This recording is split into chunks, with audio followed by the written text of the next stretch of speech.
افغان طالبان نے امریکی صدر جو بائیڈن کی جانب سے القاعدہ کے سربراہ ڈاکٹر ایمن الزہواری کو 31 جولائی کو کابل میں ایک امریکی ڈرون حملے میں مارنے کے دعوے کو رد کرتے ہوئے کہا ہے کہ اس دعوے کی تصدیق اس لیے نہیں ہو پائی کہ زہواری کی لاش ابھی تک نہیں مل پائی۔ افغان طالبان کے ترجمان ضمیع اللہ مجاہد نے کہا ہے کہ انہیں کوشش کے باوجود ایمن الزہواری کی لاش نہیں ملی، جبکہ امریکہ نے گزشتہ ماہ دعویٰ کیا تھا کہ القاعدہ سربراہ کو ڈرون حملے میں مار دیا گیا ہے۔ امریکی صدر جو بائیڈن کے دعوے کے مطابق القاعدہ سربراہ ایمن الزہواری کابل میں اپنے خفیہ گھر کی بالکونی میں کھڑے تھے کہ امریکی ڈرون میزائل نے انہیں نشانہ بنا کر ہلاک کر دیا۔ 2.5 سال پہلے ایبٹ آباد میں امریکی نیوی سیل نے القاعدہ کے بانی سربراہ اسامہ بن لادن کو بھی ایک کمانڈو آپریشن میں ہلاک کر دیا تھا۔ اسامہ بن لادن کی موت کی تصدیق تب کے امریکی صدر باراک اوباما نے کی تھی۔ امریکی صدر نے دعویٰ کیا تھا کہ اسامہ بن لادن کی لاش کو سمندر برد کر دیا گیا ہے۔ اب افغان طالبان یہ دعویٰ کر رہے ہیں کہ ایمن الزہواری کو کابل میں ہلاک کرنے کا دعویٰ غلط تھا، چونکہ ان کی لاش نہیں مل پائی تھی۔ یاد رہے کہ امریکی صدر جو بائیڈن کی جانب سے کابل میں ایمن الزہواری کی ہلاکت کے دعوے کے بعد افغان طالبان پر سوالات اٹھائے جانے لگے تھے کہ آیا انہوں نے امریکہ کے ساتھ ہونے والے دوحہ معاہدے کی خلاف ورزی کرتے القاعدہ سربراہ کو پناہ دے رکھی تھی۔ یاد رہے کہ افغان طالبان نے افغانستان سے غیر ملکی افواج کے انخلا پر امریکہ کو 2020 کے معاہدے کے تحت یقین دہانی کروائی تھی کہ وہ کسی بھی مسلح گروپس کو پناہ نہیں دیں گے۔ تاہم کچھ امریکی حکام کا خیال ہے کہ افغان طالبان جان بوجھ کر ڈاکٹر ایمن الزہواری کی کابل میں ہلاکت کے دعوے کی تصدیق نہیں کر رہے ہیں، کیونکہ ایسا کرنے سے ان پر معاہدے کی خلاف ورزی ثابت ہو جائے گی۔ اس سے پہلے افغان میڈیا میں ایسی رپورٹس شائع ہوئی تھی کہ الزہواری کو افغان وزیر داخلہ سراج الدین حقانی کے زیر انتظام ایک سیف ہاؤس میں رکھا گیا تھا اور امریکی ڈرون حملے میں ان کی ہلاکت کے فوری بعد انہیں خفیہ مقام پر دفن کر دیا گیا تھا۔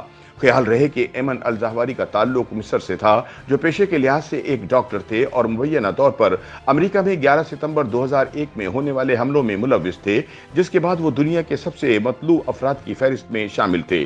31 جولائی کو کابل میں ایمن الزہواری کی ہلاکت کے بعد امریکی صدر جو بائیڈن نے وائٹ ہاؤس سے اعلان کیا تھا، اب انصاف کی تکمیل ہو چکی، کیونکہ القاعدہ کے دہشت گردوں کا سربراہ اب نہیں رہا۔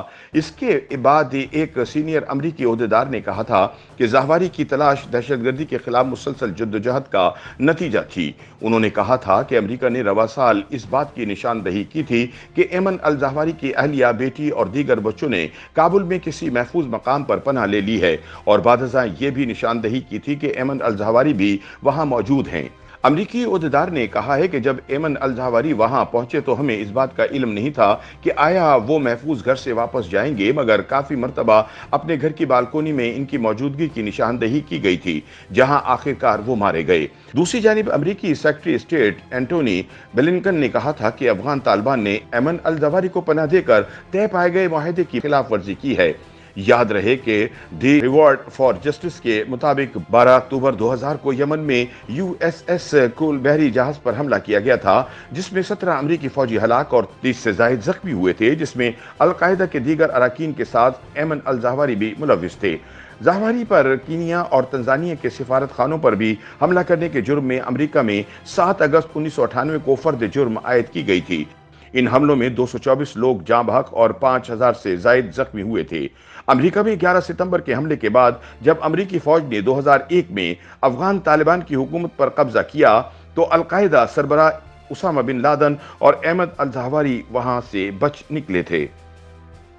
YouTube پر گوگلی نیوز دیکھنے کے لیے youtube.com کی سرچ بار میں googly news T V type کریں۔ گوگلی نیوز کے پیج پر سرخ رنگ کے سبسکرپشن والے بٹن پر کلک کرنا نہ بھولیے۔ YouTube پیج پر اپلوڈ ہونے والی ویڈیوز سے باخبر رہنے کے لیے بیل آئیکن پر کلک کیجیے۔ آپ کو ہر نئی ویڈیو کے بارے میں نوٹیفیکیشن موصول ہو جائے گا۔